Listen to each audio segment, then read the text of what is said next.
You need to hear the commentary by these two guys. There's a lot of misinformation out there, folks. A lot of people don't know the truth. They don't know the history, okay? You need to hear it, okay? Then we're going to talk to Dan Eastman because apparently George Soros type groups are funding the election coming up in Wisconsin for the Wisconsin Supreme Court. And you say, I don't care about Wisconsin Supreme Court, Brandon. Well, you should, because they're going to set policy for districting and elections. And that is now a major swing state. Otherwise, you can kiss some seats for the U.S. Congress and the Senate goodbye if they start making funny rules about voting. And there is a lot of problems with the voting machines, right? And the voting and how it's being done.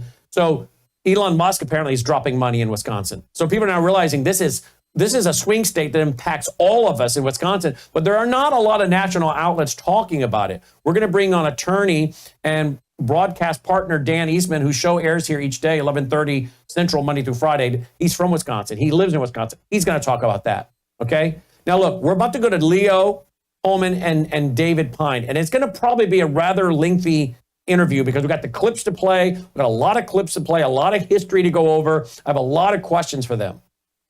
So it's going to be a lengthy panel. And I want you to know right now, I can stop that conversation every 10 minutes and go to commercial break. We have companies knocking on our door all the time, wanting to take over all of our inventory and sell out our slots. And I would be going to commercial breaks about every 10 minutes. I don't want to fund this network that way because I don't want to interrupt great conversations and great content to sell soap and pickup trucks and RVs and cruises and whatever else is going on. I really don't. But at the end of the day, I got to pay the bills. I got to bring in over 40 grand a month. That does not count my salary. That just counts my hard operating cost. So I got to bring in the revenue. So folks, I'm going to tell you real quick what I need you to do. I need you to go over to worldviewtube.com, worldviewtube.com/sponsors, worldviewtube.com/sponsors, and check out all our sponsors. None of these companies pay us unless you do business with them. And their products are great. I use their products, the Bella Grace, the Numi, the Gatatana. I have the satellite phone. I have the Bivvies. I have a ton of the wellness company kits. So these are great products. We need your support. And then I need you to go over to worldviewfoundation.com and make a contribution. Worldviewfoundation.com. You also find our mailing address there if you prefer to support us through the mail. Now, before I go to Leo and I go to David, as you watch this interview with them play out, just keep saying, man, House could be taking a commercial right now, but he's not. He could be taking one commercial after another and breaking up this great conversation and content, but he's not. Just know, if you appreciate our format, you make the format possible by supporting us with our sponsors, worldviewtube.com/sponsors, are contributing to the foundation, or both, okay? And let's keep this format. I want to keep this format, but I need your help to bring in the revenue so we can keep this format in the ways I've just explained. And then I would finally say, do you want us to grow? If you do, order some of these cards. We just had to pick up another 4,000 of these because you guys are ordering so many of them. They're free. Worldviewstore.com, they're free. Worldviewstore.com. You guys have asked for them. Double-sided cards. Pass them out to family and friends. Put them in your shirt pocket. Ladies, in your handbag. You run into someone you know. Hey, I think you'd enjoy this network and the information they bring. Worldviewstore.com. We got 4,000 picked up. And that's not counting the ones we've already shipped out. So thank you for helping promote us, guys. We really do appreciate it. Worldviewstore.com. Joining me now is Leo Holman and David Pine, the biggest story of the day and probably the biggest story of the week, something I don't think we have ever seen in any presidency. But how many times we've said that about President Trump? I don't think I've ever seen a president do this. That's a nice thing. That's a refreshing thing for me. These guys are fun to cover, but it also happens to be the right thing to do and the right way to respond. And he did it today, President Trump, along with Vice President J.D. Vance. Have you ever seen anything like this? Let's see what our panel thinks tonight. David Pine, Leo Holman, they join us. Gentlemen, welcome. Thank you for joining us on a Friday night. Hey, Brad. Great to be. Well, have you ever seen anything like this in your life, David? I haven't. Not from the Oval Office. This was like a circus, but it was so I was so proud of being an American to have a president that has, is so strong-willed and strong-minded and so laser-focused on putting America first. Because any other president, I mean, you can just imagine Biden or Obama would have caved to Zelensky and bent down and kissed his ring. Zelensky acts like a spoiled, petulant child, and he demanded more aid. He said that the Russians are coming across the Atlantic and will be, if the U.S. doesn't keep aiding Ukraine, then the Russians are going to invade, land in the Potomac River and capture D.C. I guess. I mean, it was just ridiculous. Certainly Russia has the ability to defeat NATO, but they have noticed, they don't want to fight NATO, and it's Biden's and the neocons' failed policies that have gotten us into this mess in the first place. As President Trump has pointed out, if he had been president, this would have never have happened, because he would have, there wouldn't have been any strategic partnership agreements with Ukraine, and Trump would have been happy to say that Ukraine is never joining NATO, as he's doing right now. Excellent. How about you, Leo? I mean, you follow politics for many decades like I have and David has. I've never seen like this from the Oval Office either. Have you? No, I mean, this was a diplomatic war that broke out into the public in an open forum in a way that I've never seen before in my, 40 plus years of following politics. I don't know if President Trump foresaw that this is exactly what would happen, but you notice when he leaned over and he said to J.D. Vance, the American people need to see this. And what we had was an intransigent little dictator from Ukraine, Mr. Zelensky, sitting there dressed inappropriately, his arms folded, the body language, was just off the charts in him resisting the U.S. offers to help him, to help save his country, as President Trump put it. It's not like Trump is trying to harm Ukraine. He's trying to save Ukraine.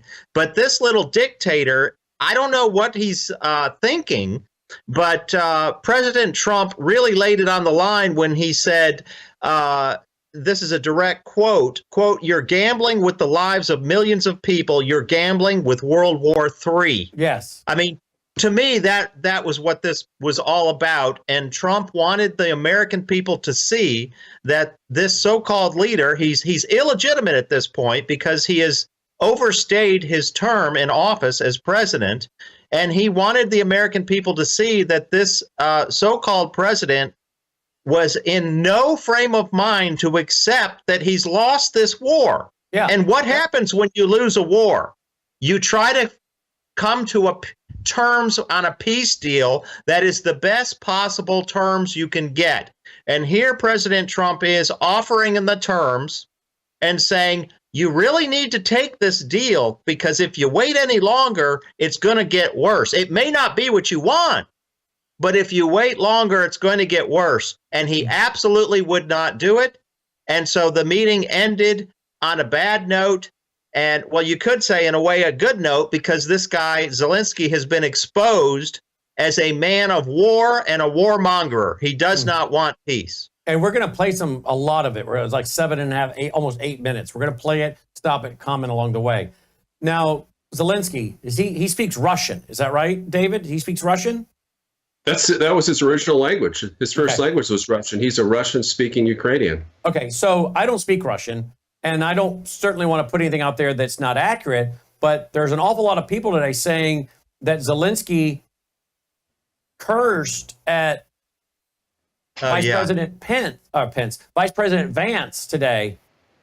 Are you guys seeing that? Do you think there's truth to that? I don't speak Russian, so you think there's truth to that? I don't either, so I don't know if it's true, but I see that. That is absolutely true. So actually, I'm in a forum with a virulently pro-Zelensky Ukrainian American, and he said that it was a curse word, but he said that it could be interpreted differently, essentially F me versus the B, the B word. And I don't know if that's true or not. Wait a minute. So it was he clearly said Ukrainian profanity that he was uttering, I think, once or twice under his lips that was caught by camera. Okay, so he could have been saying F me, or he could have been saying the B word. Either way, he was reportedly by a Russian-speaking pro-Zelensky individual confirms he was using curse words. Depending on how you translate them, he was still basically sitting there cursing in the Oval Office. Yep, that's absolutely right. All right, here, with that being said, great. That's why we bring these guys on. Look at this clip here, folks. Look. I have been to. Come once. I've actually watched and seen the stories, and I know what happens is you bring them on a propaganda tour. Come once. I've actually watched and seen the stories, and I know what happens is you bring them on a propaganda tour. Wow, is that the clip you saw too, David? It is, and I think that translation is actually accurate. I think this other guy is pretty much a Ukrainian spin doctor. You know, every time I made a comment in this national security forum I'm a member of, he would say it. You know, I'm repeating Russia's talking points, so he can't be trusted. But he admitted it was a Ukrainian profanity word. Wow. Okay, now let's just, before we play a bunch of these clips, including when Zelensky stepped out of the car and what President Trump said to him about his attire. But let me address something. I had a friend of my radio show today who made the comment on the air about while I'm not a defender of Zelensky, why is no one talking about Russia and what Russia was doing and Russia invading Ukraine? And I said, whoa.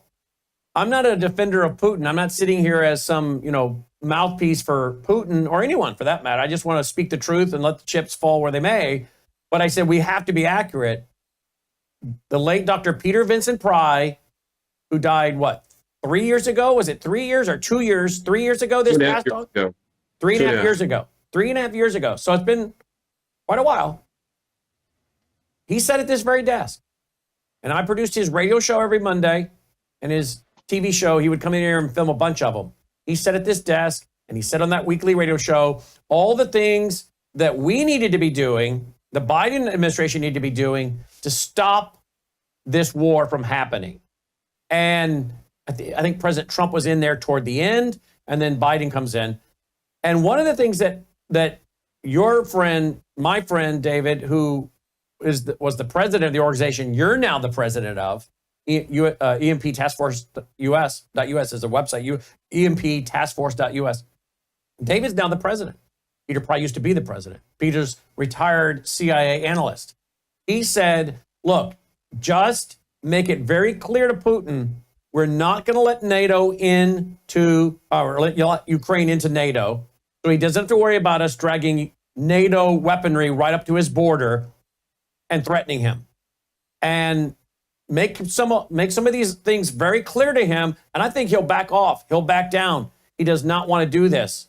So I had to say that, explain that to my friend who was on radio and TV today at 1 o'clock, because I don't think a lot of Americans know what I just said. They hardly ever hear this, do they, David? No, they don't. And, Dr. Pry was exactly right. I mean, essentially, all we had to do was for President Biden to declare, to actually, issue a written guarantee that Ukraine would never join NATO, and then to cut all NATO ties with Ukraine, close all of our spy bases, pull out our bioweapons research labs, pull out our troops, because, we did have hundreds of troops in Ukraine before the war began. There were over 1,000 NATO troops inside Ukraine, training the Ukrainian military to fight Russia before the war started. And that was really what caused Putin to invade in the first place, was the NATO, increasing NATO presence within Ukraine, the Black Sea naval exercises, the joint military exercises with NATO troops in Western Ukraine. I mean, just on. And it was accelerating. It accelerated at a much higher pace, with once Biden became president. And, after Biden became president, it's possible that Biden actually pushed Zelensky to become more militant against Putin, because Zelensky announced in, I think it was March 2021, that Ukraine would retake both the Donbass and Crimea. Initially, he didn't say military force, but the next month in April 2021, he did. So he And then the Russians, of course, massed their military forces in the very day after he said that he would retake those regions, disputed regions, by military force, which are predominantly Russian. In the case of Crimea, 75% ethnic Russian, about 40% ethnic Russian in the Donbass region. So this was a provoked war. It was an unavoidable war, and it's an unwinnable war from the Ukrainian perspective. And it's one that we could have either prevented entirely, or we could have accepted the Russian offer to withdraw their troops from pre-war controlled Ukrainian territory with the Istanbul Agreement. And I was very hopeful, by the way, to hear Steve Witkoff, who's really the best negotiator that the Trump administration has. He stated that the Istanbul Agreement should be the basis for a final peace deal with Russia, and that's exactly Russia's position. The only real difference, I think, between that and the Trump administration is I don't think the Trump administration can agree to allow Russia to take additional territories which are being demanded by Putin. It has to be in line of control. And I said to my friend on TV today, I think we also had troops on the ground, many of them U.S. troops on the ground there in Ukraine, and some of them were not wearing military uniforms. And Russia's not stupid. They knew that we were playing these games, right? And then, of course, you add in the CIA military bases in Ukraine, and you're kind of backing the guy into a corner. Again, I'm not an apologist for Putin, but I do want to have the facts straight. And I appreciate, David, you consistently coming on the program explaining this. But my friend, he didn't seem to know this, but I'm not blaming him because reality is, Leo, you don't hear the straight historic talk that comes from David or from your articles. This is the minority. You and I actually have a friend, I won't name because we're friends and I like him, but he's wrong on this. And he's on social media really complaining about Trump today, taking Zelensky's side. There are a lot of people on this in the MAGA movement or on the conservative side or neocons or whatever you want to call it. And some of them are neocons. Some of them are staunch anti-communists. They're staunch conservatives in a lot of areas, but they really believe that Putin's the aggressor here. And that's not what the history actually bears out. Right, Leo? No. I mean, everyone says the war started in February 2022, but it really started in 2014. Yes. I mean, these two countries have been fighting a nasty border war since at least 2014. That's the fact. And that's when Biden was vice president. Right. And so if you look at the big picture here is you've got two countries fighting a nasty border war. And at some point that, this goes on all over the world, right? Countries fight over borders.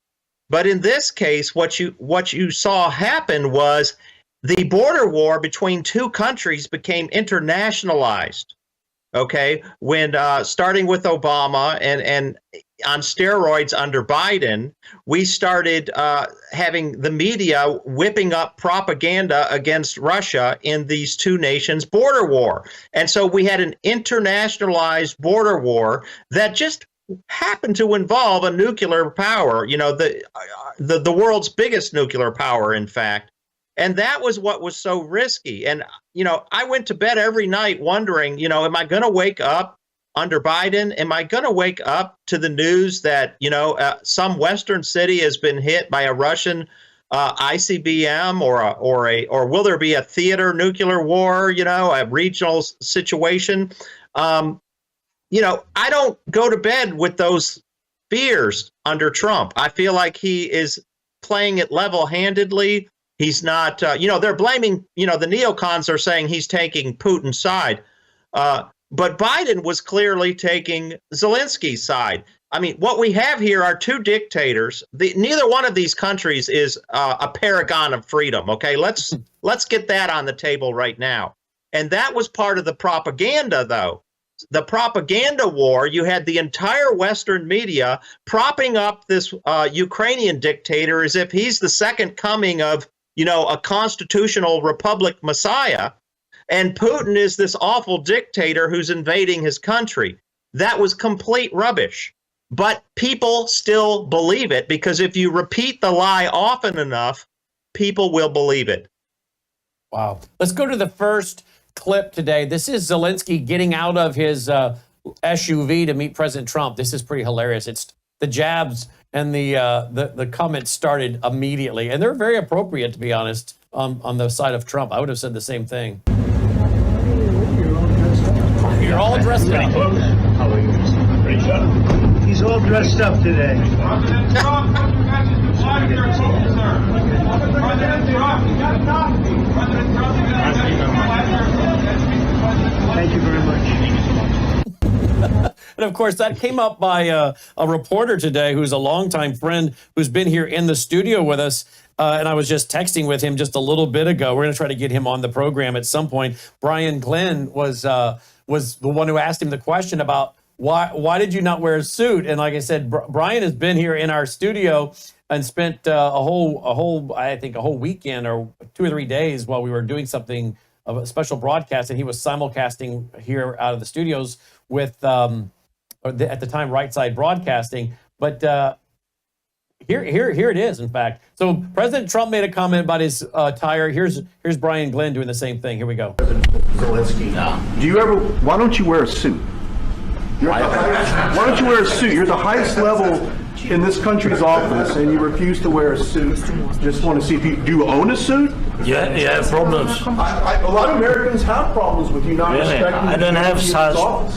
I will wear a costume after this war will finish. Okay. Yes, maybe one. Maybe something like yours. Yes. Maybe something better. I don't know. We will see. Maybe something cheaper than. Yeah. Thank you. Thank you for. Wow. Yeah. What is with the dress? Why does he do that? Why would he not have enough decorum to put on a suit coming to the White House to meet with the President of the United States, David? I think he just likes that green jumpsuit because it makes him feel like he's an autocratic leader of a country at war, and he feels like he gets kudos from that. He gets more respect, and to me, it's my wife told me he looks like a terrorist to me, and I wouldn't go that far. He's not a terrorist, but he certainly behaves like some kind of mafia boss demanding more and more money. And he doesn't have anyone in the White House to blackmail anymore. That's really the key. Is he had all the goods on Joe Biden. He had what did he have?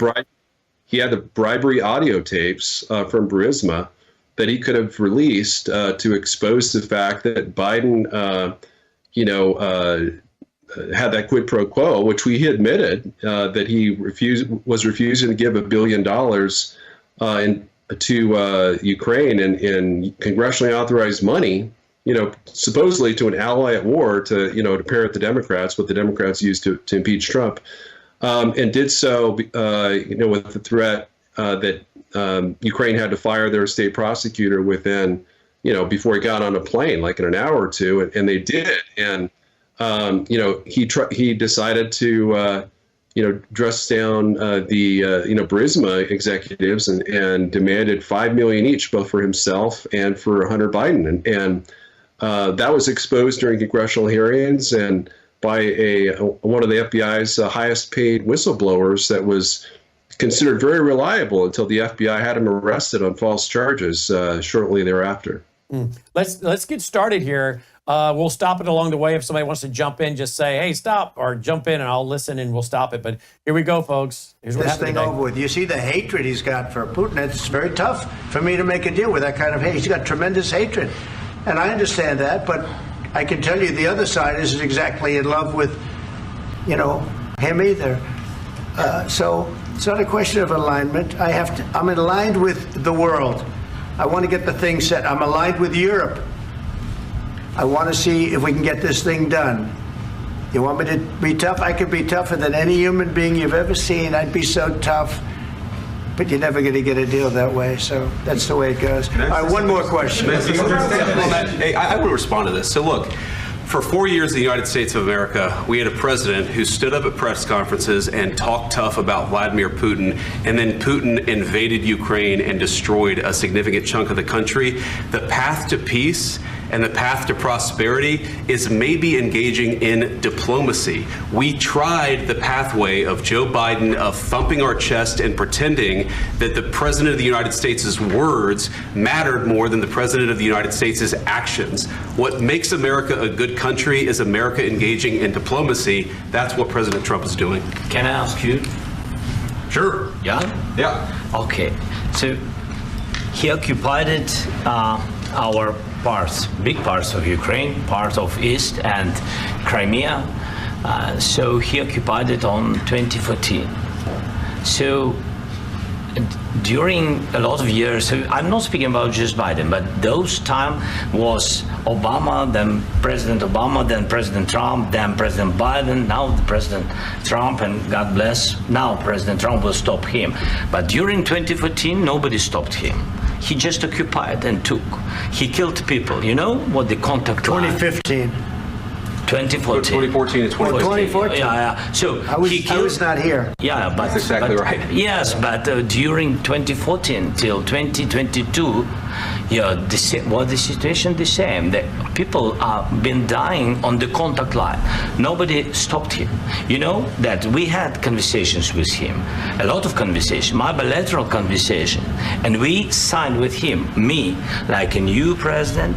In 2019, I signed with him the deal. I signed with him, Macron and Merkel, we signed ceasefire. Ceasefire. All of them told me that he will never go. We signed him with gas contract. Yes, but after that, he broken this ceasefire. He killed our people and he didn't exchange prisoners. We signed the exchange of prisoners, but he didn't do it. What kind of diplomacy, JD, you are speaking about? What do you mean? I'm talking about the kind of diplomacy that's going to end the destruction of your country. Yes, but if you Mr. President, with respect, I think it's disrespectful for you to come into the Oval Office and try to litigate this in front of the American media. Okay, let me just stop right there. Whether disrespectful or just not smart. Okay, people's interpretation, impression is, subjective to them. But up till that point, I think it was a pretty generic photo op with the press until Zelensky decided he wanted to start rattling off the years and who was president and implying that President Trump did nothing when he was president. So Zelensky seemed to be the one that could have held all of these conversations in a private room with no press. But he apparently either is not real bright or he wanted this to happen. What say you, David, first? Well, I agree. I think that was a massive miscalculation on this part. And some people, we know that Trump is, he's just a masterclass example of how to do diplomacy, robust American diplomacy that gets the U.S. exactly what we want, what we need. And some are saying that, J.D. Vance, and President Trump, this is what I thought initially, is that they were like playing good cop and bad cop, and, with J.D. Vance as the bad cop. And they essentially baited Zelensky to go ballistic and just really be a PR disaster for the Ukrainians, to expose what a con artist he really is, and I think that was tremendously effective. And I honestly think this strengthens Trump's negotiating hand with Russia, because with Zelensky refusing to sign even this, honestly, I think it's a pretty meaningless mineral deal. But it's basically, it was an olive branch that President Trump extended to Zelensky. Sign this. It doesn't really require Ukraine to do anything, but I want you to show that you're subservient to the U.S. because you are, and we're not going to do anything unless you give us some respect. I need some respect from you because you've been bad-mouthing my peace policy with Russia, and the EU's backing you up, and it's saying the same thing. And Zelensky comes to the White House and he says, "I'm not going to sign this unless you add a U.S. security guarantee." And Trump said, "Absolutely not. We're not doing it." And then they have this conference with Zelensky saying, they're at complete odds. Zelensky's saying he's not going to sign it. Trump's saying he's not going to add a security guarantee. And then that's how this got all litigated. But it's certainly possible that, Trump and Vance got together ahead of time and said, "Hey, let's just expose what he's not signing the deal. Let's tag team together and expose the American people that what a charlatan he is. And then we can meet with Putin and we can accept most of his terms, and Trump can say, hey, I had no choice. Zelensky refused to be a participant and refused to ceasefire. And Leo, it seems as though President Trump and Vice President Vance could have whatever agenda they maybe did or didn't agree. Let's assume they agreed to let this guy expose himself. He didn't have to do it. He was the one, from what I just watched, is the one that pulled the pin on the grenade. As David said, he took the bait. And I think what's really going on here, I wouldn't be surprised if Zelensky met with some of these European leaders, perhaps from the UK and France, possibly Germany, maybe in a teleconference or something before he went to the White House. And they may have coached him to hold out for this security guarantee. That's a very clever maneuver, but President Trump didn't fall for it, because I think if you do fall for that and you offer him a security guarantee, are you not now making Ukraine a de facto member of NATO? Because that's what being a member of NATO is all about. You have a security guarantee. If That's one country gets invaded, all the other members of the alliance come to your defense. That seems to be what this what Zelensky is holding out for, not calling it what it really is. Yeah, that's a very good point. And David, and we're going to play more of this tape, but David, if that's what happened, if that actually came to pass, how does President Trump go and negotiate with Putin after that? Putin be like, you're just doing exactly what it is I don't want done in order to have peace. I don't want Ukraine part of NATO, whether in spoken word, in print, or in action. And if you put him with security details in the country, we're back at square one. I think, honestly, I think this whole security guarantee argument is a straw man argument. Zelensky himself boasted he has 28 security guarantees from different countries around the world, including the U.S. and the EU. Biden signed a 10-year security guarantee, security agreement with Ukraine just last year. I mean, what could be more ironclad than that? I mean, it's everything short of NATO, everything that Leo's talking about. He's already got that. So he's already got it. So why is he asking for it? Is Trump threatening to cancel what Biden signed? Has he canceled? Why is he asking for that if he's already got it? Well, I think what Zelensky is trying to get Trump to do is to commit to send troops. The security agreement specifies we'll give Ukraine massive military aid every year at the same level, $61 billion every year, basically in perpetuity as long as the war continues. But what Zelensky wants is a commitment to send U.S. troops to actually essentially go to war with Russia, whether that's in the form of peacekeepers, U.S. peacekeepers. He's talked about, the 200,000 peacekeepers from NATO he believes are necessary to secure the peace, deployed all along the line of control, whatever that ends up being after the war is ended with this negotiated peace agreement. And he's wanting tens of thousands of U.S. troops to be included in that. So I think that's likely it. But more than anything, I think Zelensky is just trying to sabotage in every way he possibly can any peace negotiations with Russia, because he knows that all he needs to do is to get Trump to insist on unacceptable demands from Russia for this whole peace process to collapse and the war to continue in perpetuity, which he knows is his only way of remaining in dictatorial power over Ukraine.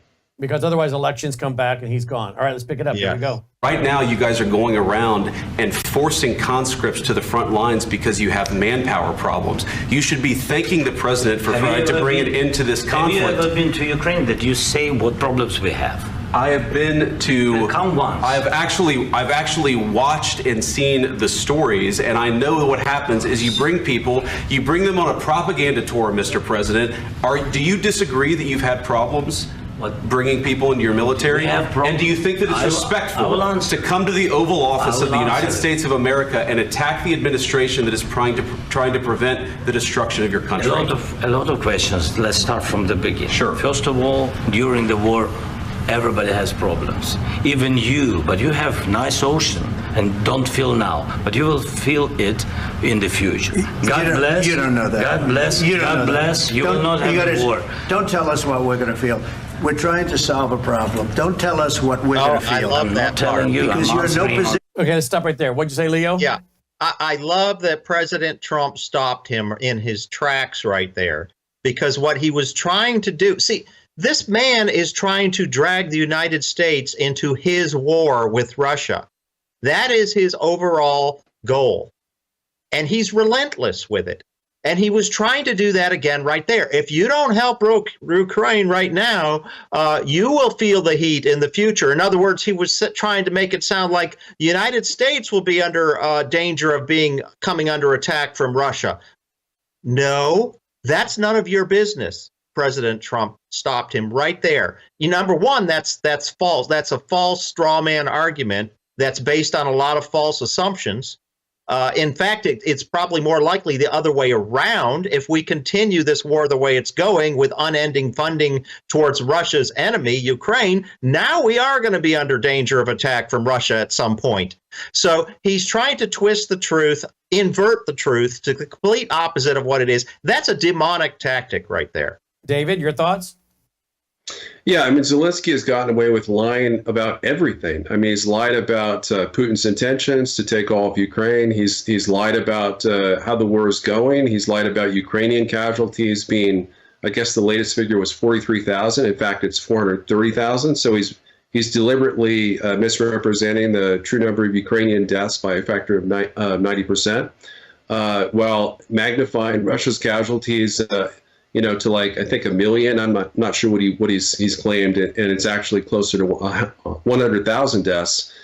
And so he's trying to essentially follow these Biden regime propaganda points and disinformation that we've been hearing ever since the war began over the last 3 years, and it's just not working with Trump, because Trump is a hard-nosed foreign policy realist in the mold of Richard Nixon and Ronald Reagan. And he's going to pursue a policy of peace through strength. He's not going to be deterred or manipulated by Zelensky into pursuing the America Last neocon policy and neoliberal policy that the Biden administration has been pushing him to do. And I thought it was so wonderful to read that Trump essentially drop kicked him into the Atlantic Ocean after that his foolish response against the Trump and Vance. Well, they were supposed to have had a joint press conference, I think, in the East Room, and that got canceled. And he was asked to leave. According to sources leaking in the White House, he was asked to leave, and the lunch that had been prepared ended up being eaten by White House staff. Yeah, that's right.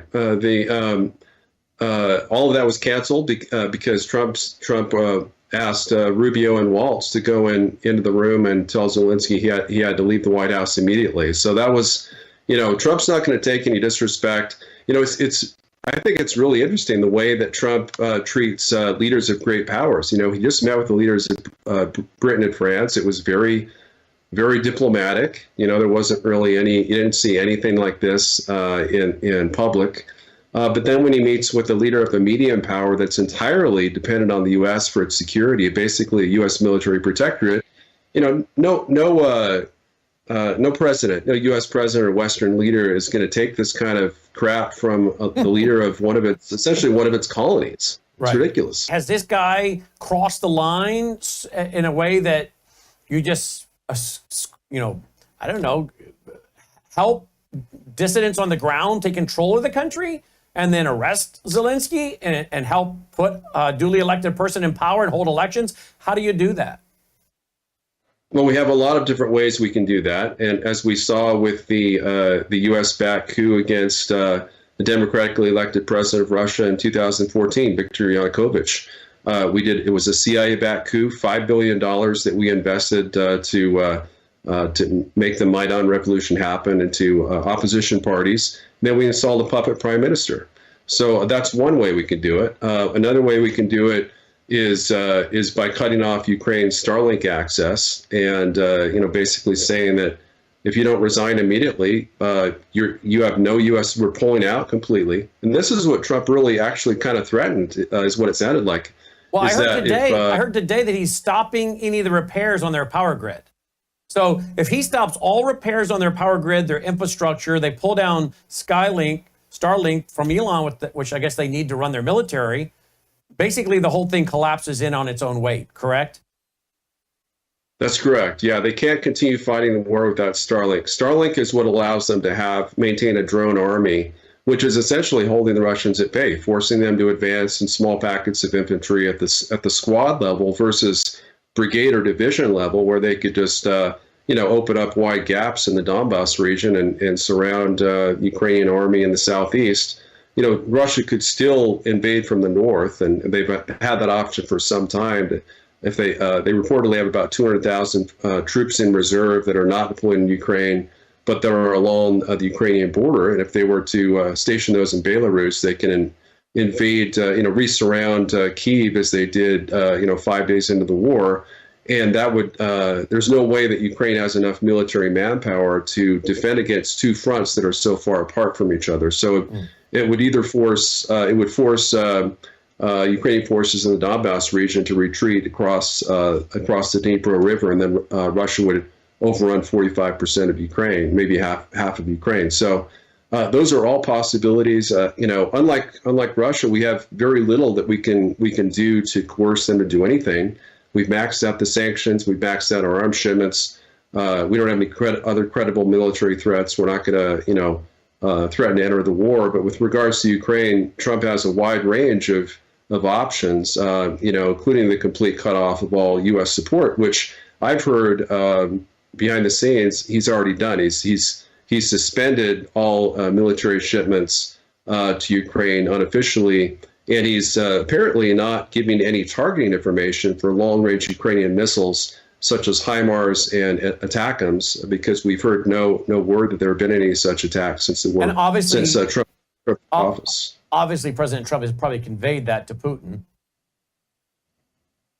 Absolutely, the Russians are aware. It's a confidence-building measure that where Trump is attempting to de-escalate the war on his side to show that he's serious about peace with Russia. All right, here we go. Let's continue. Don't tell us what we're going to feel. I'm not telling you. Because I'm you're in no answering on position this to question. dictate that. That's Remember exactly what this. you're doing. You're in no position to dictate what we're going to feel. We're going to feel very good. You will feel influenced. We're going to feel very good and very strong. You will feel influenced. You're right now not in a very... Okay, you're going to feel influence. Is that a threat? And is that a threat that he is repeating, knowing he has European allies standing behind him that in some way are going to do something to the detriment of America or American assets in other parts of the world that rely on relationships with Europe or Europeans? Leo? Yeah, he's going to feel influence from who? That was my question as I was listening to that. Right. And my question is you think he's referring to European leaders that are backing him and basically saying, you're going to feel the influence from European leaders that I know are in my corner that have a way to make... You think that's what he's threatening here? If that's all he has in his pocket, that's not going to move President Trump. President Trump will put the European leaders in their place, I feel, not publicly like he did with this character, but he will let them know that, hey, he already has let them know, if you want to continue this war, that's fine, but you're going to do it with your own troops. You're not going to do it with ours. And your own money. And your own money. And your own money and your own treasure. Exactly. And, so David, and it seems like, go ahead. David, what do you think Zelensky meant when he said you're going to feel the influence? What if that was a veiled threat, what do you think's behind it? What was in his arsenal there, if anything? Well, for some reason, I thought it was Trump that made that comment about influence. But if it was Zelensky, then I think he keeps referring to the Russians, as we're going to feel. Let me go back real quick because I think we're going to feel. I'm not telling you. Because you're in no position to dictate that. That's exactly what you're doing. You're in no position to dictate what we're going to feel. We're going to feel very good. You will feel influenced. We're going to feel very good and very strong. You will feel influenced. What does he mean by that, you think, David? Yeah, I think he's speaking about the Russians. He's basically, continuing to repeat the idea that if the U.S. allows Ukraine to be defeated either on the battlefield or at the peace table, then Putin's going to come for Europe and then by extension the United States, And he's made this statement before. He said that, if we don't back the Ukrainians, in their fight against Russia right now, then the U.S. is going to have to send tens of thousands of Americans to die in the battlefields of Eastern Europe. And it's ridiculous because this war in Ukraine is a festering sore on peace and stability in Europe that is provoking Russia to potentially attack NATO and the U.S., either with cyber weapons or kinetic weapons or even EMP weapons. And if we can resolve this in a way that's acceptable to Russia, then Russia will never have an incentive to attack Ukraine again. And it's not even, there's all this talk about the need for peacekeepers or, building Ukraine into a porcupine. None of that really matters, as we've discussed in previous interviews. It's not about, deterring Russia is not about building up Ukrainian military. In fact, that's what's going to get Russia to attack Ukraine again. If we accept Russia's terms for the partial demilitarization of Ukraine, on the other hand, they'll have no incentive to attack again because from their perspective, this war has been a preventive war. It's been, as Dr. John Mearsheimer stated, more of a strategic defense operation than an actual act of aggression. All right, let's keep going. Right now, not in a very good position. You've allowed yourself to be in a very bad position, and he happens to be right about it. From the very beginning of the war. You're not in a good position. You don't have the the cards right now. With us, you start having not cards. playing cards. Right now, you don't. I'm You're playing serious, cards. Mr. President. You're I'm playing very cards. serious. You're gambling I'm with the president lives in of war. millions of people. You're gambling with World War III. You're gambling with World War III. And what you're doing is very disrespectful to the country, this country, that's back to you, far more than a lot of people said they should have. Have you said thank you? All right, let's stop right there for a second. You're gambling with World War III. Game this out for me. Game this out for me. Do a tabletop exercise for me, David. How does World War III break out? Well, we only have to look back to September 2022, when, according to the CIA, there was a 50% chance that Russia would use nuclear weapons against Ukraine as they were overrunning the Russian-held oblast of Kharkiv. So, that was as close as we've been to nuclear war, I think, since the Cuban Missile Crisis. And Biden, stated that just 2 weeks later. He stated that to fundraisers. So the way that World War III would start is, we would send peacekeepers into Ukraine, and that even central Ukraine could potentially start World War III, let alone the front lines. Perhaps a U.S. no-fly zone, more long-range U.S. missile strikes inside Ukraine with potentially the U.S. Technicians pulling the trigger because, as Putin has stated, these weapons not only require, U.S. targeting data to be able to hit Russian targets beyond 50 miles that Ukraine can do on its own, but in some cases, essentially require U.S. technicians to help launch the missiles in the first place because Ukrainian military personnel simply lack the experience to do so. So I think it's very, that's a very credible possibility that President Trump raised. And the only thing that's mitigated it is because the Russians, when this actually, the attackums were authorized by Biden, I think in November after the election, after his candidate lost the election, is that the Russians knew that Trump was on his way, and Trump would express the imperative of ending the war on the first day of his presidency. So okay, but let's say the U.S., as President Trump's been saying, we're not going to war. We're not going to get involved in World War III. We're not going to go over there and do all this like Biden was doing. We're pulling out of this. You guys want to go to war? Europe, go to war. You can fund it. Use your spill your blood and your financial treasures. Could you still have a major war breakout, David, even without the U.S. involvement? And if so, how would that go down? Because the scenario you ran was if America's over there assisting and aiding. Yeah, right. Well, what if, again, Trump says, we're not doing that. We're not being a part of that. But Europe is insistent on trying to get NATO to go to war with Russia. How would that go down? NATO and Europe keep pushing and pushing and pushing till Putin responds, and then boom, they're at it. And what does the U.S. do? Just sit on the sidelines and watch? Well, that's something that Russian Foreign Minister Sergei Lavrov actually alluded to, is that there needs to be payback on the Russian side for all the damage that the EU has done in terms of killing tens of thousands of Russian soldiers and helping the Ukrainians bomb various cities and military targets deep inside Russia. And that's really the logical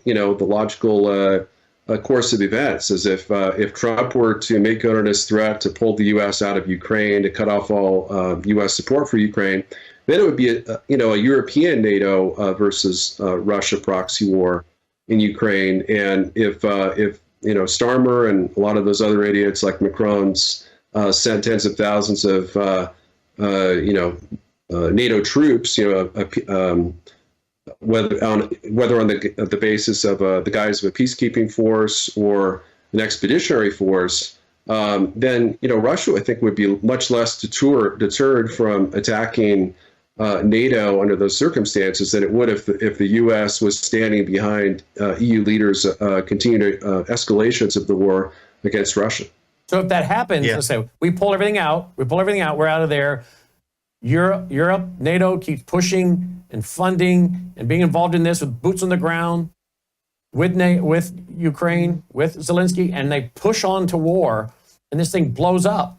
What does the U.S. do? Just sit and watch? I mean, obviously, I don't want to get involved, but what do we do? Sit and watch? How far would it go, you think, Leo? I think President Trump is calling the Europeans bluff here, okay? He's saying if you really want this war bad enough, the ball's going to be in your court. You go ahead and conduct the war against Russia using Ukraine as the proxy. We're done. If we can't reach a peace deal right now, we're done. We're pulling out, and you guys can continue the war. I think that he's gambling there, and I think it's a good bet that he'll win, that these European countries' bark is worse than their bite. I don't believe they even have the capability to launch a feasible war against Russia. And I think at that point, Putin calls off all of the restraint. Now, he's been very restrained in his actions. As David pointed out earlier, he could have brought the troops in from Belarus and surrounded Kyiv. But if Macron and Starmer are stupid enough to put their 20,000 troops each and 50,000 troops in here, I think the restraints are now off, the gloves are off, and Putin really shows them what war is like in Ukraine. Okay, and at that point, the U.S. just sits here and watches, which I guess would be our only option, right? It would be over pretty quickly, though.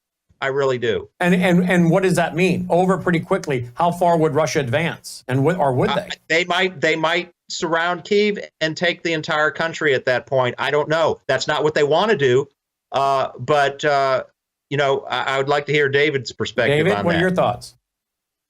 Yeah, it's following up on what Leo said. President Trump actually joked with Starmer and said, "You think the UK can take on Russia by itself?" And there was laughter in the room because everyone knows that the UK it's a great power, but it's a second-rate great power. It's not anywhere remotely in the ballpark of the Russian Federation, which is now spending by terms of purchase power parity more than the entire EU combined on its military, and is producing more munitions, certainly 152 munitions than the entire EU and the US combined. So they have a tremendous capability, and they only have just over half of their military industries that they used to have, but under the Soviet days, but they built it back up because of Biden's war in Ukraine. But in terms of how that war would play out, I think I think Russia's first move, of course, as Leo stated, would be to take control of central Ukraine, not just eastern Ukraine, and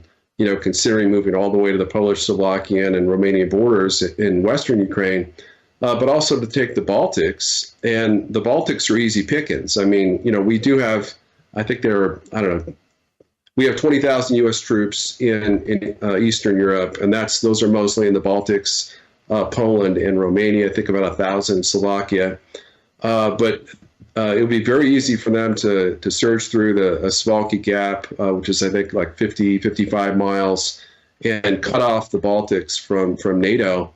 And I think he'd probably just sit on that. I don't think he'd really do much in terms of a land invasion of Poland, but he'd take back all of Ukraine, he'd take back the Baltics, and then have basically have the entire Western former Soviet Union under his control.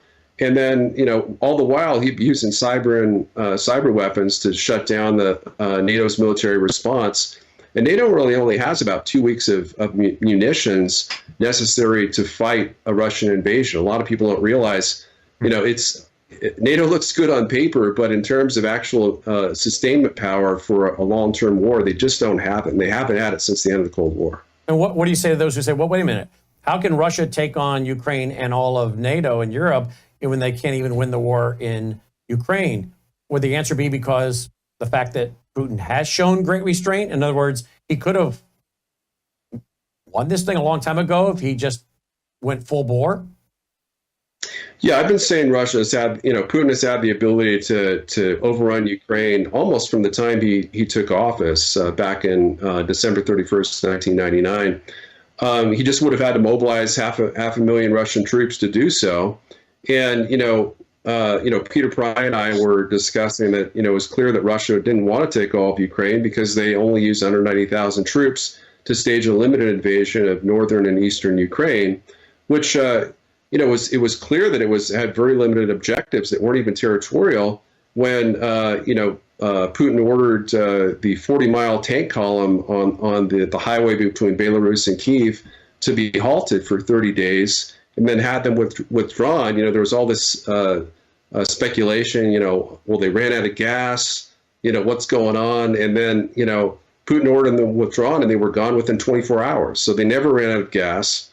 But those were troops that could have fully surrounded Kyiv. But the whole point of the war was that Russia wanted to force Ukraine to the negotiating table to agree to become, a new Switzerland, essentially. It wasn't about taking control of Ukraine. This war is being fought over the geopolitical orientation of Ukraine to NATO and Russia's desire to return it to a pre-2014 neutral buffer state status as required by its pre-2019 constitution and its Declaration of Independence. So that's what this is all about. Putin has made a decision not to, try to seize control of central Ukraine on the left bank of the Dnieper River, including Kyiv and other provinces. That initially befuddled me. But essentially, what he's doing is taking advantage of Russia's massive superiority in air power, artillery, and drone and other combat systems to demilitarize Ukraine in terms of destroying the Ukrainian army. And once the Ukrainian army collapses, Russian forces, I predict, will begin advancing all along the front until Ukraine is forced to surrender and capitulate. Fascinating conversation. Let's see if we can finish up this exchange that was going on in the Oval Office. Once this entire meeting? No, in this entire meeting, have you said thank you? You went to Pennsylvania and campaigned for the opposition in October. Offer some. He asked him if he'd ever thanked. Have you ever said thank you to this White House? Words of appreciation for the United States of America and the president who's trying to save your country. Please, you think that if you will speak very loudly about the war, He's not speaking loudly. He's not speaking loudly. Your country is in big trouble. Can I Wait a answer? minute. No. Can You've I done a lot answer? of talking. Your country is in big trouble. I know. You're not winning. I know. You're not winning this. You have a damn good chance of we coming are out staying, okay because of Mr. us. President, we are staying in our country, staying strong from the very beginning of the war. We've been alone, and we are thankful. I said thanks You haven't in been this alone. cabinet. You haven't not been only alone. in this cabinet. We gave you, through I this said stupid thank you. president, $350 billion. You voted we gave for you your military president. equipment, You and you voted men for are your brave, but they had to use our military. What about If you didn't have You our invited military me- equipment, You invited if me you to didn't speak. have our military equipment, this war would have been over in 2 weeks. In 3 okay? days, I heard it from Putin. In 3 days, this is something Maybe new. less. In 2 weeks, of course, yes. It's going to be a very hard thing to do business like this. I tell you. Just say thank you. I said a lot of times thank you to American people. Accept that there are disagreements, and let's go litigate those disagreements rather than trying to fight it out in the American media when you're wrong. We know that you're wrong. But you see, I think it's good for the American people to see what's going on. I understand, sir. I think it's very I understand. important. That's why I kept this going so long. You have to be thankful. You don't have the cards. thankful. You're buried there. Your people are dying. tell you You're again, running I low know. on soldiers. Don't- Listen, don't, please, you're running Mr. low on President. soldiers. It would be a damn good thing. Mr. And then you tell us, I don't want a ceasefire. I don't want a ceasefire. I want to go and I want this. Look, if you could get a ceasefire right now, I tell you, you take it so the bullets stop flying and your men stop getting killed. Of course, we want to stop the war. But you're saying you don't want a ceasefire? But I said to you, I want a ceasefire. with guarantees. Because you'll get a ceasefire faster than an agreement. Ask our people about ceasefire, what they think. That wasn't doesn't with matter me. for you what- That what wasn't this with me. means. It That was wasn't with with you. a guy named Biden who was not a smart person. But this That is was your, with, this that was is with your Obama. president. It was your president. Excuse me. That was with Obama, who gave you sheets, and I gave you javelins. Yes. I gave you the javelins to take out all those tanks. Obama gave you sheets. In fact, the statement is Obama gave sheets and Trump gave javelins. You got to be more thankful, because let me tell you, you don't have the cards. With us, you have the cards. But without us, you don't have any cards. One more question to Mr. Vice President. I'm sorry. It's going to be a tough deal to make, Um, because the attitudes have to change. what if Russia breaks ceasefire? What if Russia? Wow. What if Russia breaks ceasefire? Did anyone answer that question? Yeah, Well, he did answer that. He did answer that question. And he said, what if, a bomb drops on your head tomorrow or something like that? There's a lot of what ifs. And that's not the way he wanted to negotiate. So, I think Trump This thing decided over with. You that- see that? Where's that coming from? You can play it if you want. Go ahead. Yeah, let me stop that. Okay, I don't think I have it, but we'll find it. Is this really, David, is this really Zelensky? Is this really him?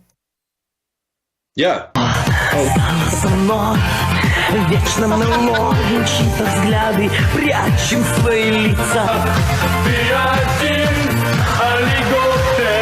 So that's who we're dealing with. Really? That's really him.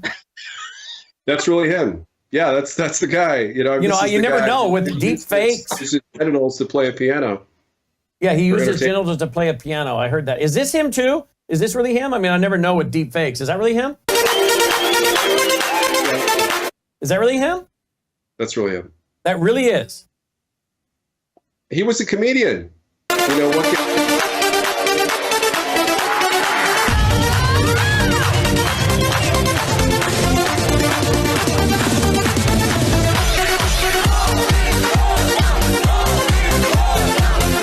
Wow. No wonder Putin doesn't take this guy seriously. The guy was a homoerotic dancer. No one should be able to take that guy seriously. He was a what dancer? He was a homoerotic dancer. Have you seen the video of him dancing with a threesome, and they're doing all these homosexual positions, grabbing their genitals, all kinds of, and they're dressed with. He's dancing with high heels. Trans. This is not a guy. I think I just found it. I've never seen it till now. I think this is it. Is it? Wait a minute. No, that's a GIF. Okay, well, here's the one. I'm not going to show this one, but here's the one where he's playing the piano with his genitalia. But I won't. I mean, I'll just show a minute of it. Nothing's showing, but that's part of it right there, right? Wow. The one with the high heels. I haven't yet. Wait a minute. Is that it, David? Is that it? That's it. Yeah, that's the one. That's Zelensky. Which one is Zelensky? Yeah, which one is he? It looks like he's on the left. Yeah. The second from the left.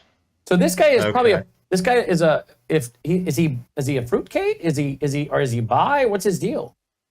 No, I think he's a performer. Okay. He does whatever people think he's funny. There's no evidence to indicate he's bi or trans. I mean, he's kind of was a trans, right? But just for performance purposes. But he has a beautiful wife, so there's no reason for him to.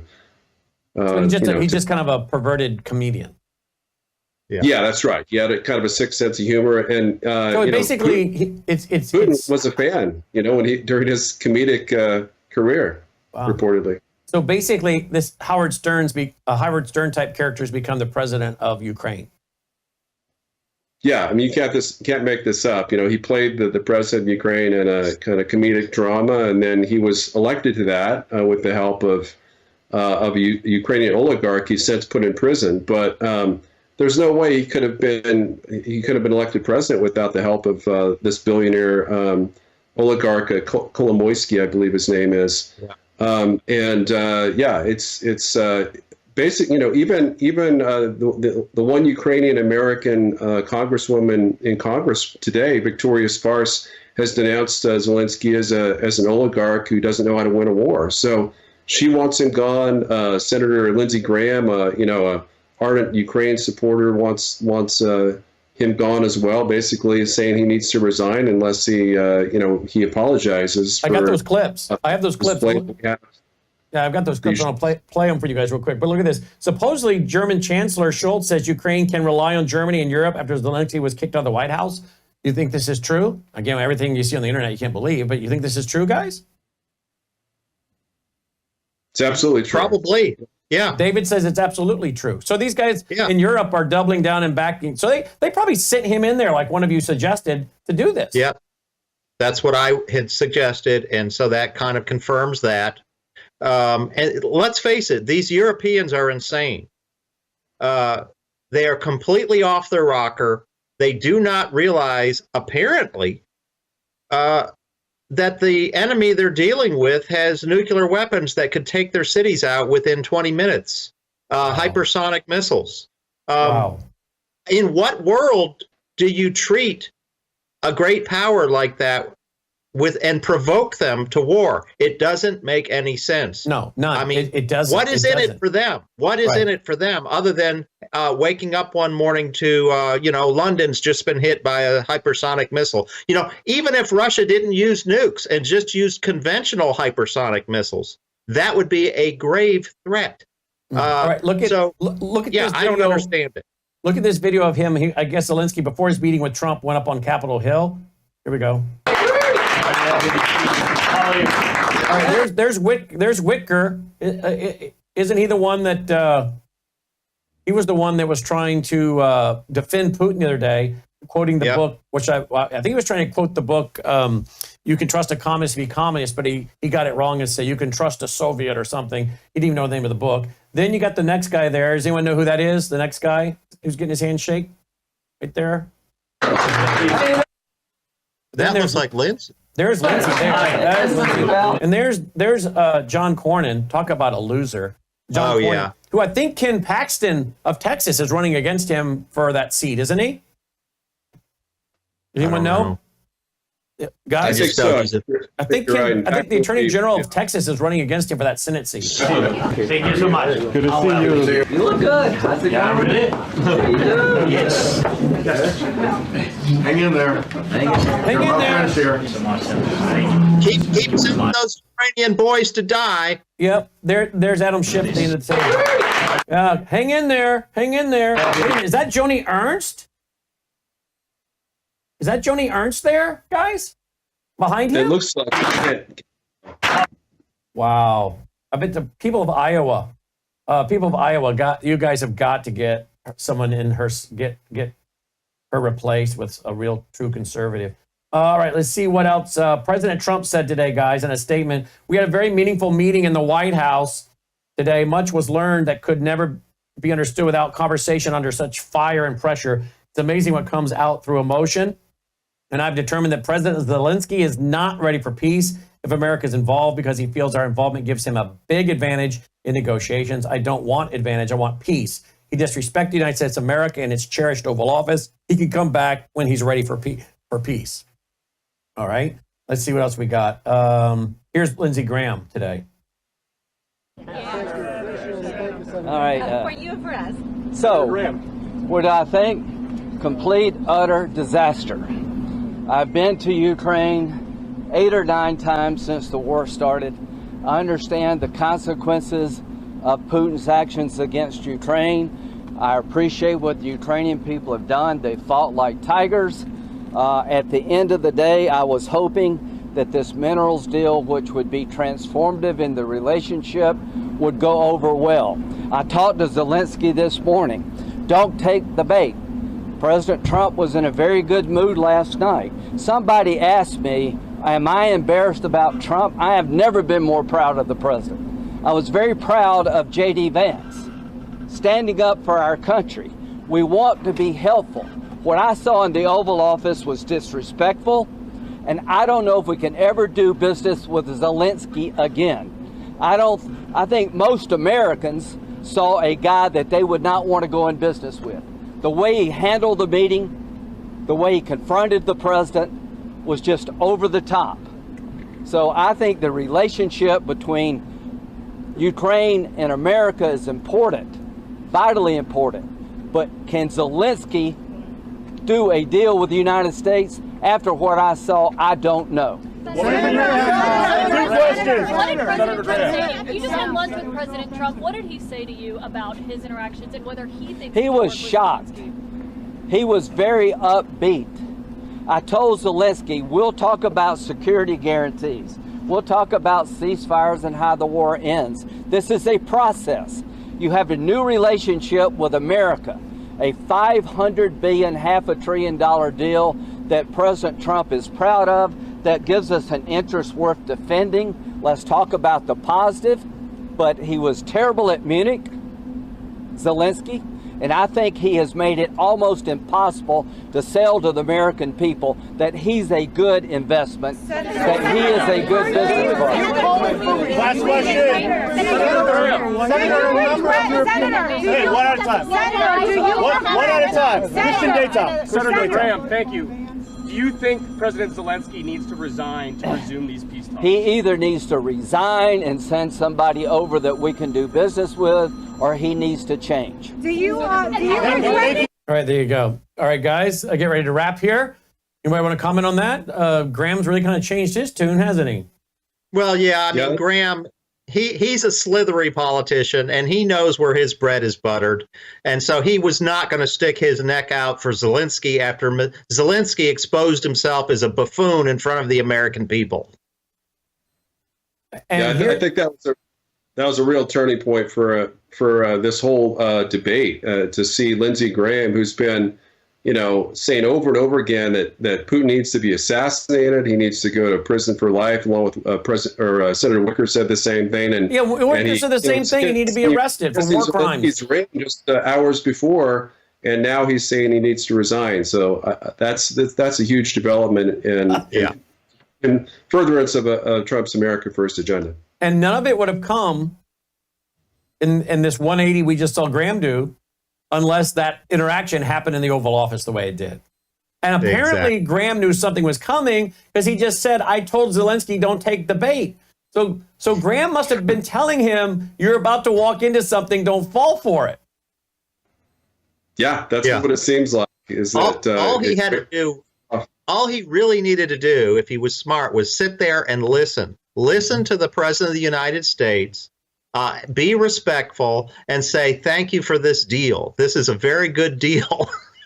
And it would have been good. But no, he definitely took the bait, or maybe he decided ahead of time, upon coaching from the European leaders, which I still think happened, that he was going to be the intransigent Zelensky instead of the compromising, let's do what we have to do for peace, Zelensky. And here's how Bolton's responding tonight. Bolton is saying, Trump and Vance had declared themselves to be on Russia's side in the Russo-Ukraine war. This is a catastrophic mistake for America's national security. And let's be clear, Trump and Vance now personally own that policy. It's not the view of a majority of Americans of either or no political party, end quote.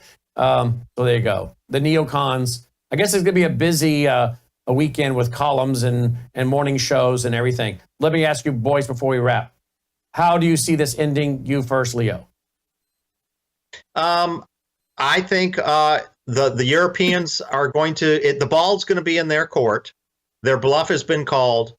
I think they're going to take a hard pass, and Zelensky's going to be left holding this war by himself unless he comes begging back to the White House for the peace deal. So if he's left by himself, do you see Russia going in there and doing what? If he's left by himself, Russia goes in and does what? What are they going to do? Well, capture him? I think I heard David or some other expert on your show recently say that he could probably hold out for another 3 to 6 months, just based on the war material that he already had delivered. So, it's not like he has to make up his mind overnight. He can try to play this out a little bit longer and see exactly what the Europeans have to offer now. All right. So what do you see coming, David? But I also would ask, based on what Leo just said, what if Europe does back off? He's left by himself. What does Russia do? And any process, do you end up seeing this guy being captured by the other side?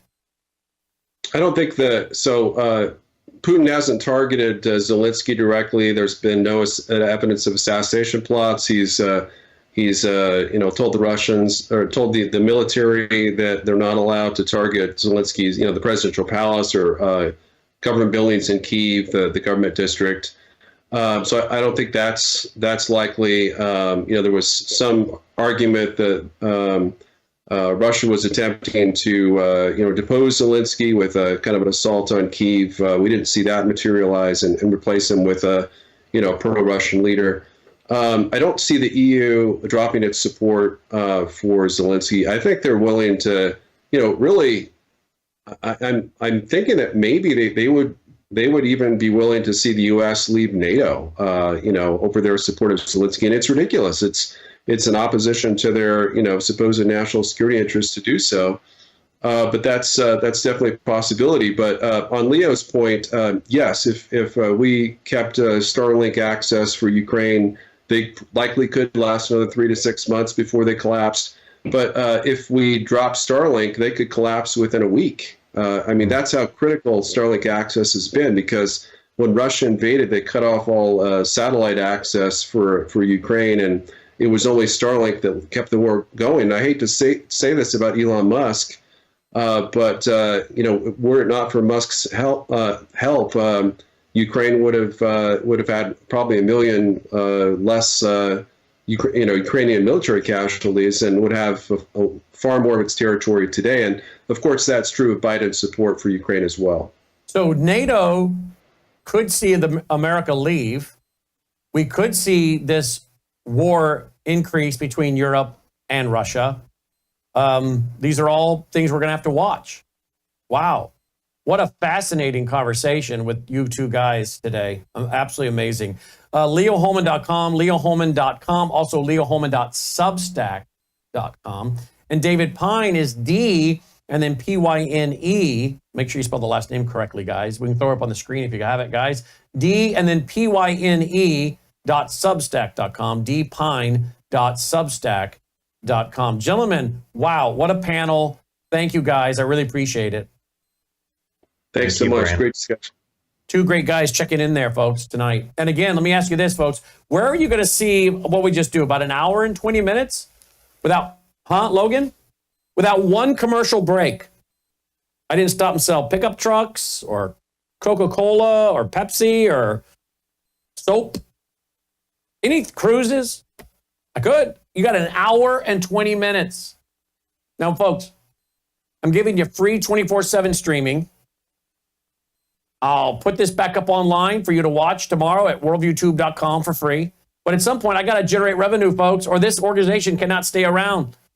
But we just did an hour and 20 minutes without any commercial break. How do we do this? Here are the ways. Listen.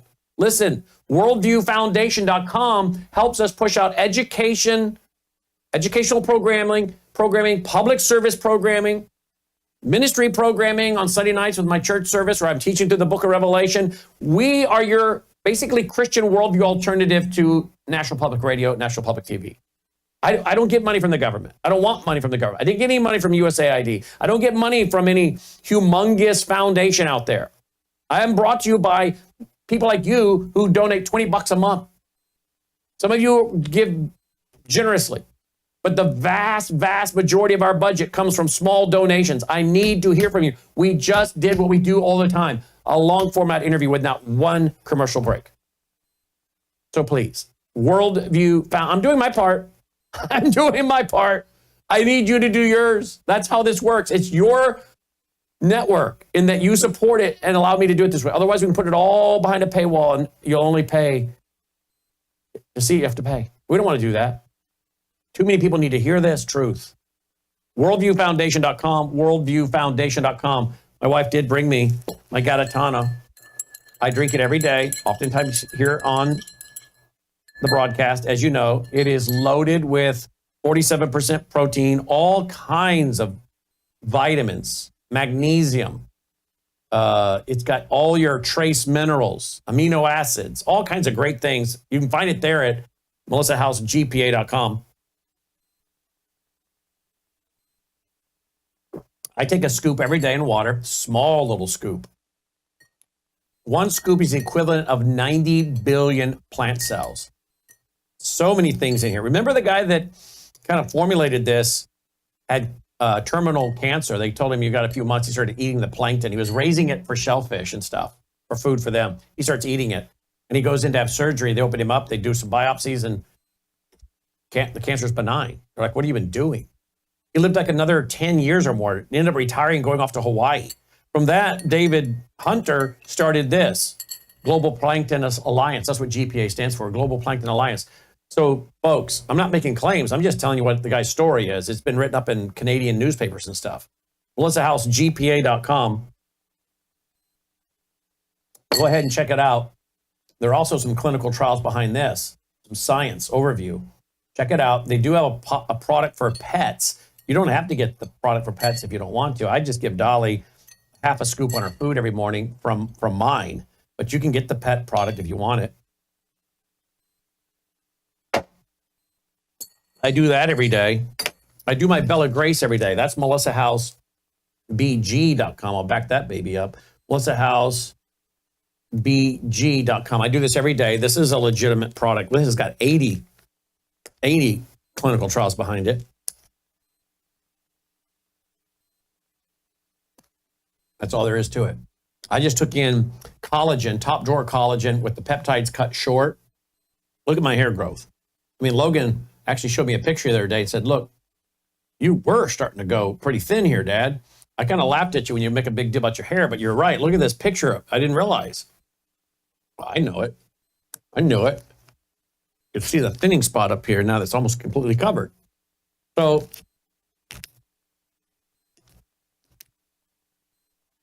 I don't want to waste any of it. So I do that. Collagen, cat's claw, which is anti-inflammatory, and then astaxanthin that crosses the brain-blood barrier.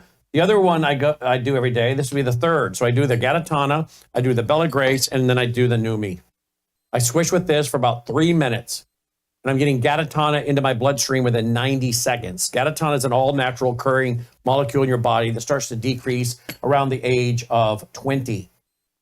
It helps to, well, detox our cells. A lot of toxins in our food, our water, the air, right?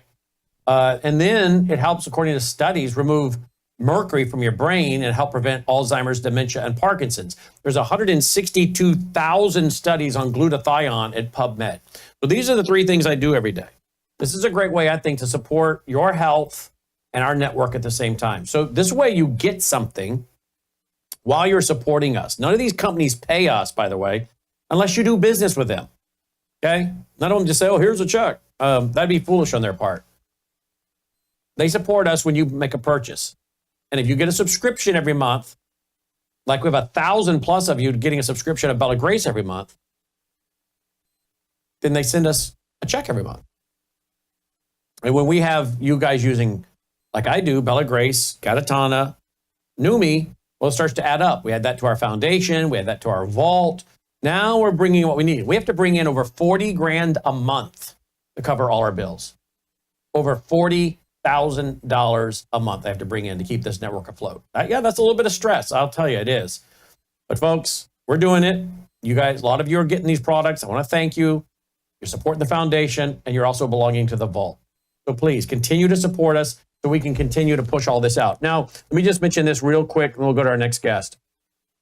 Go to worldviewtube.com/sponsors, worldviewtube.com/sponsors. That's where you'll find all our sponsors at one time. The Vault, which I mentioned, is 35 years of my radio shows, TV shows, ebooks, audiobooks, documentaries, and more. You can join our Vault and see the whole presentation from last weekend with Colonel Rob Maness, JJ Carroll, and Todd Bensman. You have Worldview Health Care. That's the wellness company with ivermectin, amoxicillin, and so many wonderful things. Worldviewwater.net. That's to get the chemicals out of your water. also for your tap water you drink, as well as your shower water. Worldview Talk, that's how you get a satellite phone for free when you sign up for one of their very reasonable monthly plans. You'll also find out about how to have a solar generator. In fact, why don't you put that number up there if you don't mind, Logan? If they want to call and get the solar generator, you might want to call and ask some questions about that. That's a big purchase, so you probably want to call and ask questions, right? So all of this is right there at worldviewtube.com/sponsors. And then, of course, we have upcoming our Worldview Radio Understanding the Times rally in Milwaukee, Wisconsin. And we've got several hundred people, like 600, 700, 800 people already registered now. So be sure you register for that. It's free, but you do need to be registered, okay? It's vital you're registered so we have enough seats for everybody. And that's worldviewtube.com/events, worldviewtube.com/events. So check it all out, folks. Check it all out. worldviewtube.com/events, right? That's what it is. Joining me now is attorney and professor of economics, Dan Eastman. There is a very important race going on in Wisconsin. Now, before you turn off, don't go anywhere. You're like, I don't live in Wisconsin, I don't care, Brandon. Yeah, you better, because this impacts every one of you in the country, because Wisconsin is a swing state. And if the courts rule in the wrong way in Wisconsin, folks, then it's going to impact the House of Representatives, the Senate. It's going to impact the presidential races as well. So many people don't even know that this race is going on up there in Wisconsin, and they don't know anything about it. Dan Eastman does. He's an attorney, as I said, and he is also a resident of Wisconsin. Dan, welcome back to the broadcast. Thanks for being with us. Hi, Brandon. Great to see you. Thanks for having me on. It's always a privilege and pleasure to be here. Thank you. Thank you. All right. So this is a story that everyone in every state should be concerned about, correct?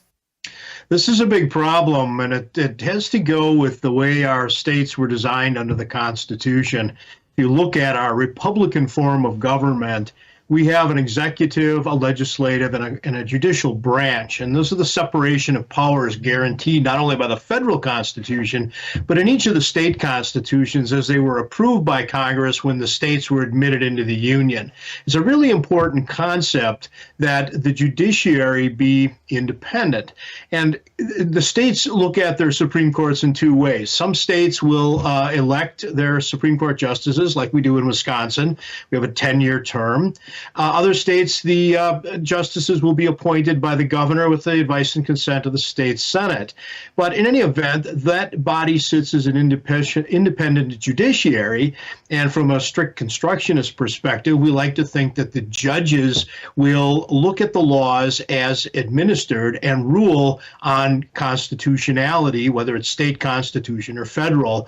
But the most of their work is to oversee the administration of the government. That's the function of the judiciary. Well, what we have in Wisconsin and other states is an extreme position by a number of people that the state legislature, we have 99 representatives in our House of our Assembly, and we have 33 senators. And they get together and they pass these laws, and the governor signs it into law. And, if the governor vetoes the bill, they can override the veto. So this is the law. And once the legislature has spoken, and they represent all of the people in the state, and the governor has signed it into law, that becomes the law of the state. So for the state Supreme Court to step in for policy reasons and look at laws that a majority of the justices don't agree with and overturn the will of the people, the legislature and the governor, to advance their political views and agenda, that's a real problem. We have 7 justices on our court, and right now these are nonpartisan judges. They don't run as Republicans and Democrats, yet they're very ideological. We have 4 who are very liberal and 3 who are conservative. And this changed about 2 years ago when it was formerly a conservative court. It's now a liberal court. And our liberal court has gone about and not only has it overturned itself within 18 months, which is absurd under the concept of stare decisis. When courts rule, these are supposed to be precedents that are followed for decades, if not forever. And this court has become radicalized in overturning law and legislation that was adopted by our legislator and signed into law by our governor, whichever party, it doesn't matter. And this has become a real hot button because the Supreme Courts have become super legislatures that effectively have the ability to override the will of the people and the way our government was structured since 1789, when the Constitution of the United States came into play, and certainly 1848 when the state of Wisconsin's Constitution came into play. So what's happening is because these judges have taken upon themselves this extra constitutional authority to undo the will of the people through their democratic institution of a legislature and an elected governor, this becomes a real opportunity, because if you can get your judges on the bench, well, you can get your policies enacted and you don't have to worry about the state legislature or the governor. You can just legislate from the bench. And this is what's happened in our state Supreme Court, as well as other states, where the feeding frenzy has become ridiculous. The people of Wisconsin do not elect their judges. Now, they're supposed to under our state constitution and under our rights as a federal citizen under the United States of America. But what happens is that massive millions of dollars come flooding into the state to basically dominate the media, dominate the mailing, the junk mail, dominate the lawn signs, dominate all of the mechanics of the election to elect their nonpartisan judge. And it has had a devastating effect on the people of Wisconsin who have to live under these judges. We have a legislature, and our people go and they pass a bill, the governor signs it into law. That's how we govern ourselves as the sovereign people of the state of Wisconsin. And it doesn't matter, because with this money flowing in, and it's all from California and out of state. Okay, there we go. That's the key. There's the key. You're telling me that Soros or Soros-type individuals, globalists, cultural Marxists, the deep state, they're funding the Supreme Court election in Wisconsin so they can change and dominate election laws and stop Wisconsin from being a swing state, correct? That's correct, because if the legislature, every 10 years there's a census, and then the redistricting happens.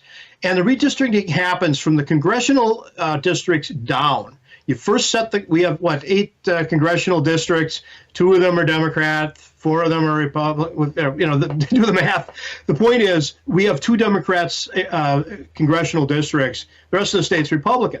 They don't like that. So in order to change that, they are going to effectively elect the judges they need to order a redistricting. And they did this with the state redistricting last year. The Republicans had a supermajority in the Senate, and they had almost a supermajority in the Assembly, and now it's pretty even. They say, well, these are fair districts. Well, is it? But once the Supreme Court of the United States rules on the congressional districts, then the state Supreme Court comes along and overturns it. And of course, it puts all of us in a position of mockery. The people who don't matter in Wisconsin are the little guys, the voters. The people who work for a living and pay their taxes and then watch Doge figure out all the money went. They don't matter. It's all a big chess game, and there are millions and millions of dollars flowing into the state to affect these elections.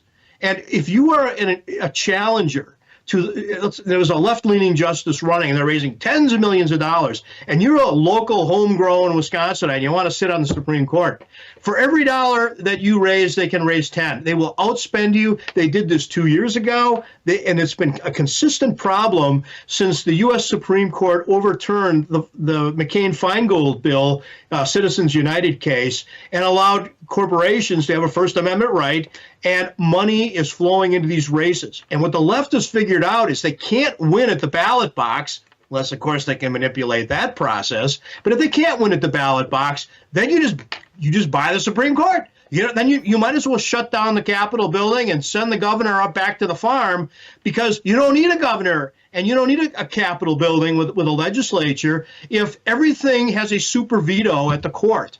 And this is a real political problem in this state, because we've overturned, within 18 months, the court ruled that drop boxes for ballots were illegal. 18 months later, this new court reverses itself. Well, stare decisis is gone. We've had a bill called Act 10 in place for over 10 years in Wisconsin that prohibits collective bargaining for government worker unions. Well, they overturned that because they didn't like that, because the teachers, collective bargaining. The same thing now with standing for elections. If you want to sue at WEC, Wisconsin Election Commission, complaining about elections, and you lose, you no longer have a right to appeal under most circumstances.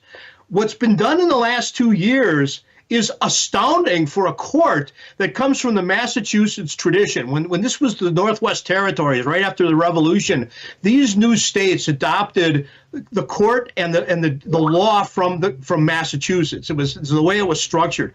The Wisconsin Supreme Court has been held in extraordinarily high esteem across the country for its excellence in adjudication. That is at risk today. And it's because of this ideological ability, the people to bring tens of millions of dollars in and out-campaign, outspend, and out-manipulate, out-organize. They say, well, that's campaigning. Too bad. It isn't too bad when there's such a monetary disadvantage. And it neutralizes the rights of the people of Wisconsin. We're stuck with this court because Soros and those guys are pumping tens of millions of dollars into races. And this has happened 1, 2, 3, 4 times. It's a real problem because we don't feel we're living in a democracy at this point. And we're captive by 4 people on a court that can disrespect our legislature and our governor. And yet how many national news outlets are focusing on your state and your state race? Well, none, but they should be, because Wisconsin is in fact the swing state. If you look, in 2016, Donald Trump won by 20,000 votes out of 3.5 million cast. Then he lost by 20,000 votes. Now he won by 39,000 votes. It's a very tight state. And with that at risk, we have to have a judiciary that is focused on the law, strict construction of the law, rather than advancing a hyper left-wing agenda. And when's the election? When's the election? The Republicans are going to lose the House of Representatives. When's the election? Pardon me? When's the election? April 1st. It's coming up. It's coming up. And who is the candidate or candidates that are more strongly aligned with the state and U.S. federal constitution? Well, if you look at it, we have nonpartisan. So, of course, both justices, there are 2 candidates, and they're both running as nonpartisans. That's according to our Constitution. Both of them are currently sitting on the bench, and Judge Schimmel from Waukesha County is running, and he would be more of a strict constructionist, conservative. And Judge Crawford is running, and of course she is perceived to be an ultra-liberal. And it's not just me saying that. If you look at all of their campaign literature, first of all, there's a lot of deception. They talk about this problem. Schimmel was the attorney general, and then he was defeated by Josh Kaul, who was Perkins Coie lawyer, Hillary Clinton's lawyer in 2016, magically defeated 2 years after the 2016 election. In 2018, he was elected by only 17,000 votes. Well, this is the problem. They're spreading lies about Schimmel's performance. And if you're a judge, if you're running first of all, if you're a sitting judge and you're running for election to the Wisconsin Supreme Court, you must be above reproach. But yet spreading lies in your campaign, and of course it's not the judge. The judges are prohibited by the judicial code from actually campaigning. They just sit back and let their people do all the talking. But if your people are telling lies in the election marketplace, and you're elected based on false statements and lies, how can you sit there and be beyond reproach? You can't. You can't. And this is a real problem. And how does that message get out? It's all of this outstate money filling everyone's mailbox on a daily basis with lies. And most people aren't politically astute. The judiciary is a complicated place. Most people aren't lawyers. And when you see this junk in your mailbox, and you go out to vote, you're being misled by people from out of state, and the beneficiary of those lies is a person sitting on the Supreme Court. The beneficiary of the lies is the judge. All right, let's go to this. No problem. Here's who we've got running. These are your two individuals running, correct? Is that the right picture? Everybody seems to use the wrong picture of Crawford. I don't know what she looks like, but make sure that's the right picture of her. This is what I've got from the bulk work. I don't know. This is what that's dealing with. You know, when outside money comes in and interferes with a state election, they don't even use the right picture. But I understand that Elon Musk is now dumping money in here. He's finally. So, are there any other folks that have come in who are helping to fund this other than the George Soros types? Because I mean, here's another ad. Here's the Hill. Funding what? Here's the Hill. Musk left political muscle in Wisconsin Supreme Court race. So we're starting to see some of these articles about Elon Musk. But is President Trump? Does he have any intentions of coming in there, or what are you hearing? I have not heard, and we would prefer nobody come in, frankly. But how do you compete against massive left-wing money influencing elections in the state? Unless you the people of Wisconsin having are being Elon Musk and Trump get involved. Well, you know, nobody should be involved. Nobody. But the fact is, it's perfectly legal for these groups to come in and spread lies to elect a candidate. That I would assume that you're going to have to balance that, but that would be the decision of the campaign. We would prefer to see nobody outside of the state, but that's not the law, because when you look at Citizens United, people have the right, apparently, to donate money in other people's lives and states to influence elections. These are the people who govern us. And how is it that people in California can elect the person they want to govern us? We don't govern California. Mm-hmm. Why are they governing us? And that's the problem. So are you seeing a lot of these ads? 670,000 of TV time by Elon Musk back group to support Jim? Well, the ads are all over the place. That's unfortunate, and there's not a whole lot we can do about it. It is what it is, I guess, right? It is what it is. So have you seen any polling data? There's polling data out, and one of the things we see is that apparently Schimmel is ahead in the race. I think people in Wisconsin are really starting to understand the damages of all of this high-powered money. And I would attribute that to the reporting on the Doge activities. People in Wisconsin are stunned at how much money is being wasted. The people are the fools. They have understood that their tax dollars have been misallocated, that the federal government's running a big credit card debt and the national debt. It's all on the back of the people, and they're watching that. So I'm thinking that as people understand how corrupt this system is, they're beginning to understand that all of these millions of dollars of out-of-state money to park somebody on the Supreme Court that's going to rule on our cases. This is not just overturning the Congress. Those judges sit in all sorts of cases, commercial cases, insurance cases, neighbor dispute cases, criminal cases, and all of this is going to have an effect. So I'm hoping that the people of Wisconsin start to see through this and say, wait a minute, we should be able to elect our own judges because they sit in judgment of us. That's what we need to do. It's really important. Yeah, indeed it is. All right, folks, so you heard it. Dan Eastman, professor of economics, attorney, and most of all, the title we love is host at Worldview Tube. TV host right here at Worldview Tube each and every day. At what time, Dan? I broadcast from 11:30 to 12 Central Time, the Eastman Financial Report. We talk about finance and economics, not politics, but it's worth watching because I'm spending a lot of time talking about the Doge situation, the budget deficit, the new budget bill going through Congress. There's a lot of good information there, so please tune in. Please do. It's a great show by a great guy, Dan Eastman. Dan, thanks for being with us. Appreciate you. Okay, thank you. Appreciate it. Dan Eastman checking in, folks. Check out his show each and every day, Monday through Friday, 11:30 Central to noon Central. All right, there you go. All right, well, that's our broadcast for tonight. As always, thank you for your support. Hey, look, guys, look at this. Be sure to go to worldviewstore.com. We are selling tickets for our national conference. We've moved it to, this will be our 22nd year to do a national conference. Had it at Lake of the Ozarks, had it at Branson. Now we're moving it to the Mid-South outside of Memphis. Memphis Airport's a very reasonably middle-sized airport, easy to get in and out. And we're holding it in a beautiful theater about 30 minutes from the Memphis Airport in Collierville, Tennessee, where we're based. A nice middle upper class community and great hotels, restaurants, all the details are there. We only have 350 seats. So when they're gone, they're gone.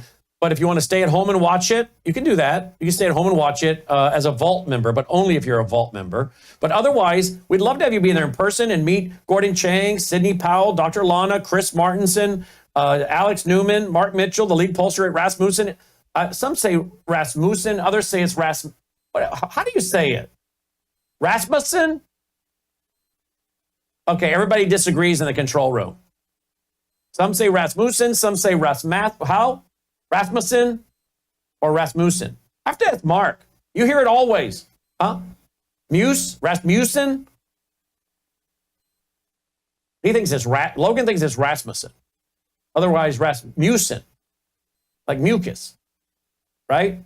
Instead of moose. All right, whatever. Definitely not moose. All right. So Rasmussen. No, not that.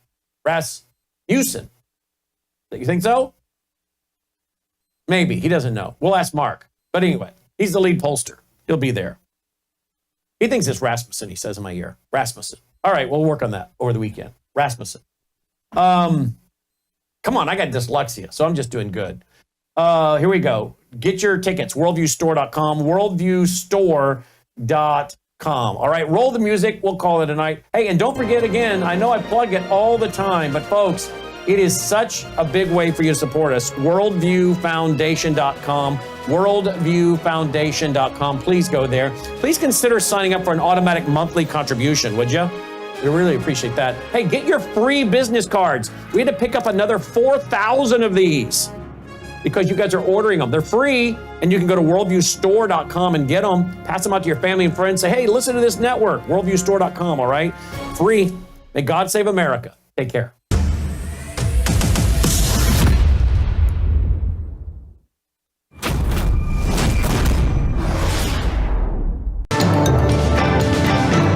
Faith, spiritual